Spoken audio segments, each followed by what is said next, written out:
quando eu saí, né, resolvi sair da TV, onde eu trabalhava, eu tive a oportunidade de participar mais da igreja, porque realmente a vida de jornalista, com plantões sábado, domingo, feriado, É, a gente acaba não conseguindo viver a igreja, não é? Mal consegue, às vezes, é o domingo, porque muitas vezes a gente está no plantão de domingo trabalhando, não é não? Então, quando eu saí, eu tive essa bênção de poder viver a igreja, participar de adorações na Basílica de Nazaré, né? Tinha uma adoração lá toda quarta-feira, ainda tem, né? ainda tem as Então eu quartas. comecei aí nessa adoração, fiquei encantada, porque era um momento de louvor, né? De muita, É muita muito bonito. emoção, de muita É. emoção, um momento de louvor, de escuta da palavra, né? E com os louvores a gente também, né, reza, né? Quando você Sim. canta, você reza 2 vezes. Então eram momentos que me deixavam extasiada, assim, muito, muito feliz, muito cheia do Espírito Santo, cheia da alegria do Espírito, né? Uhum. Então comecei a participar das adorações, das santas missas na Basílica. E lá na Basílica, o padre ele evangelizava muito e fazia uma catequese na hora da homilia. Olha, você precisa confessar, você precisa chamar o anjo da guarda, enfim, nos orientando como nós cristãos deveríamos nos comportar, não é? E a partir daí busquei a confissão. Por exemplo, a confissão é um sacramento que na Igreja Católica nos reconcilia com Deus, Isso. né? A gente pede perdão dos nossos pecados diante do sacerdote, né, que é a pessoa de Cristo naquele momento. Então, a partir do momento que a gente recebe a bênção sacerdotal, a gente é como se tivesse tirado aquele peso da costa, não é? Aquele peso do pecado, né? Então, desamarra aquele pecado e você é nova pessoa, nova Cibele, nova Andréa, né? Então, a partir dali, comecei a viver a igreja já, entendendo que eu precisava dos sacramentos, a Eucaristia, a confissão, né? E tudo isso também eu aprendi muito com a obra do Pedro Siqueira, porque ele também nos orienta a buscar a confissão, buscar viver os sacramentos, né? Entender, porque às vezes as pessoas pensam, não precisa não de confissão, eu falo com Deus direto A e gente tal. ouve muito isso. Falo direto com Deus, não Pode preciso de alguém. falar, Deus vai ouvir também do mesmo jeito. É. Mas uma das coisas que a gente precisa entender é a obediência, né? Obediência à nossa Santa Igreja, a igreja que você serve, você tem que ter Sim. obediência à igreja que você serve. Então, se eu escolhi ser católica, apostólica romana, eu preciso obedecer às regras da minha igreja. E uma delas é a confissão. E é o início de tudo, é o momento da reconciliação com Deus, não é? E se faz nova todas as coisas, não é? A partir daquele momento. E aí vai abrindo teus olhos espirituais, como o apóstolo São Paulo, não é? Sim. Quando ele foi escolhido, que ele caiu do cavalo, que ele viu Jesus, ele abriu os olhos, não é? E caiu por terra todo o passado, né? Todo o passado caiu por terra. Exato. Ele fez uma obra maravilhosa, eu sou apaixonada pelo apóstolo São Paulo. Que é incrível a obra sou dele. apaixonada e é aquela coisa que a gente... Sabe quando a pessoa diz assim, olha, fulano não tem jeito, já levei na igreja, já rezei, aquele não tem jeito não vai converter nunca. Gente, depois de conhecer o apóstolo São Paulo, você vai entender que vai sim, porque Deus, quando Ele quer, Ele converte, não é? Ele escolhe o momento certo. E Ele faz uma mudança muito... que ninguém acha possível, Ele muda. Faz uma mudança. E você vê o apóstolo São Paulo, ele era perseguidor, não é? Matava, prendia, perseguia os cristãos e se tornou perseguido, né? E um dos maiores apóstolos que levou o evangelho para vários lugares do mundo, além lá daquela região do Oriente, chegou na Europa, não é? Então, é maravilhoso a gente saber como é a ação do Espírito Santo quando ele unge, não é? Porque quando ele ungiu, escolheu o apóstolo São Paulo, a obra foi realizada. Então, quando ele escolhe cada um de nós e ele nos unge, a obra é realizada. Se nós tivermos sobre a mão de Deus, né? A mão de Deus sobre nós, nós vamos caminhar conforme ele planejou. Você sabe que essa questão da confissão é muito importante, mas era algo que eu negligenciava muito. Ficava muito tempo, não, tudo bem, depois mas eu faço. Mas todos nós temos essa resistência, negligenciava bastante sobre isso.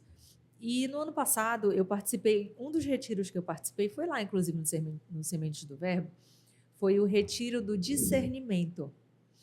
E foi aonde realmente Deus me mostrou esse projeto do Cristocast. Mas antes disso, participando lá do retiro, de tudo, teve o momento da confissão.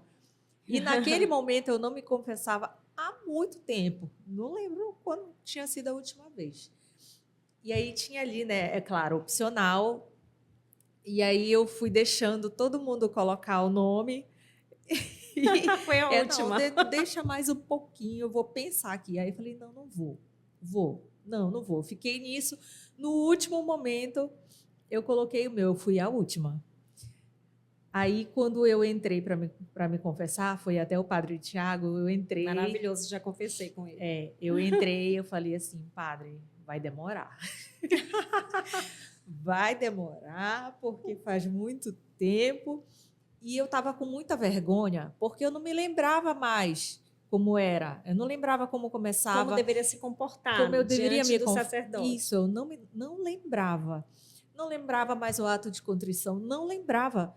Mas Deus falou tão forte naquele momento que eu tinha que estar ali, que eu tinha que me confessar, que eu achei que eu tinha que ser honesta com ele e dizer, padre, eu não lembro mais o que eu tenho que fazer. Aí essa sinceridade que agrada a Deus. Né? E eu falei para ele, ele disse, minha filha, não se preocupe, eu te ajudo. E foi uma confissão, foi a melhor confissão da minha vida. Ele é incrível, no final da confissão, eu me senti curada. Louvado seja Deus.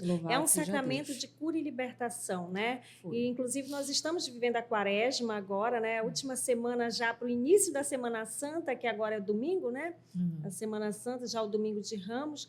Então, nesse tempo de Quaresma, é um tempo favorável à conversão. É o tempo que a gente precisa realmente pedir que o Espírito Santo toque os corações, nos renove, que a gente faça uma confissão profunda, sincera, verdadeira, né?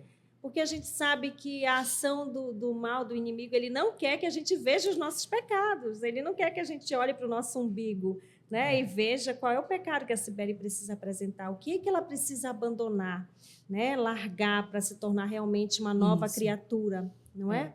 Essa parte da confissão, a gente for ver, nós adultos temos resistência, mas ela é muito natural. É natural até de quem não tem tantas preocupações assim com o outro ainda. Por exemplo, falei para vocês, minha filha está aqui nos bastidores. Valentina está aqui nos bastidores. Ano passado, ela fez a primeira comunhão. Ah, que bênção. Uma das coisas que ela veio resistente, assistiu lá a primeira aula, onde explicaram para ela como seria, foi a confissão. Aí ela estava um pouco resistente, porque um dia ela falou assim, mamãe, mas eu tenho que confessar no microfone, na frente de todo mundo? Não, meu filho, não é assim. Aí fui explicar. Então, assim, é tão natural do ser humano não querer olhar para os seus próprios erros, né? Não olhar para a sua trave no olho e ficar apontando o cisco no olho do outro. É natural. Só que quando a gente realmente resolve se deixar, né? Ver, avaliar, deixar que Deus venha e nos cure, né? É verdade. Importante fazer uma oração antes da confissão, até pedir, né, esse discernimento do Espírito. Senhor, que eu lembre o que está te desagradando, né? E que eu seja humilde realmente, porque, como você falou, é verdade. É muito fácil olhar o erro no irmão, julgar o irmão, mas nós precisamos salvar a nossa alma, não é? Então, a gente precisa estar reconciliado com Deus individualmente, porque a salvação ela é individual, não é? Por mais que a gente faça atos de caridade, apresente Jesus, evangelize, a salvação, no final, é individual, é entre você e Deus, não é? Então, que a gente faça uma reflexão profunda das nossas falhas, que são diárias, nós somos pecadores, não é?